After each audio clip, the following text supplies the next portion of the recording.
Dicurangi dalam pertandingan Vietnam versus Thailand, Shin Tae-yong sindir tajam oknum yang terlibat.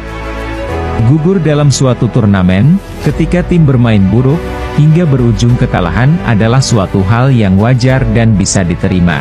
Namun yang dialami timnas Indonesia U19 adalah, mereka bermain bagus, menjadi salah satu tim yang tak terkalahkan sekaligus menjadi tim yang paling banyak mencatatkan gol.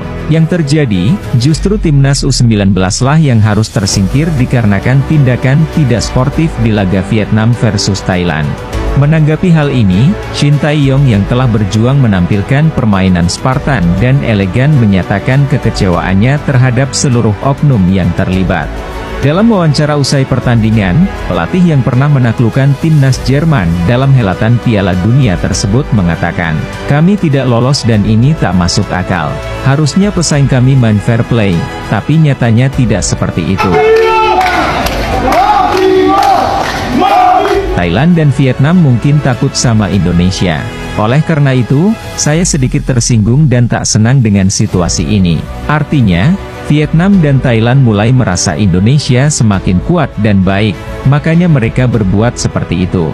Ungkap Shin Tae-yong, saking kesalnya terhadap dua tim yang telah mencoreng prinsip fair play dalam sepak bola tersebut. Tak cuma Vietnam dan Thailand, pihak AFF pun tak luput dari kritikan Shin Tae-yong. Pelatih 51 tahun itu tak habis pikir, pihak AFF masih menggunakan metode head-to-head untuk menjadi indikator penentu.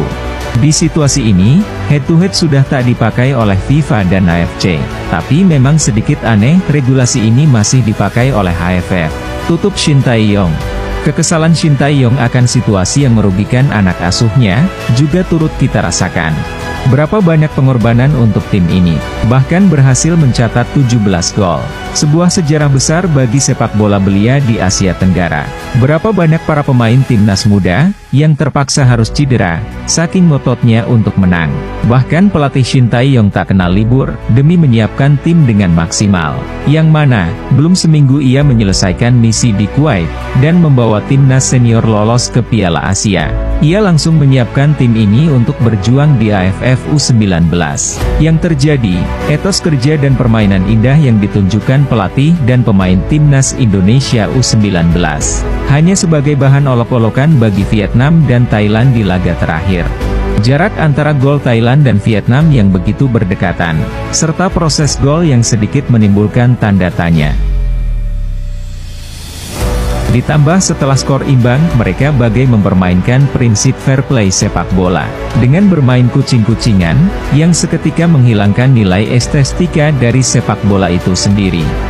Sepak bola ASEAN yang mulai beranjak untuk mengejar ketertinggalan dengan negara-negara di Asia Timur dan Barat. Seketika langsung kembali ke 20 hingga 30 tahun yang lalu. Yang mana sepak bola bukan menjadi ajang hiburan yang murni, melainkan hanya sebatas pertandingan yang telah diatur sedemikian rupa. Kami bangga timnas Indonesia U19 harus terdepak dengan kepala tegak. Daripada lolos dengan cara konyol, semacam yang dilakukan semifinalis di grup A. Sejarah tak akan pernah lupa, ada banyak pihak yang mulai takut bahwa ada Garuda yang telah bangkit dari tidur panjangnya.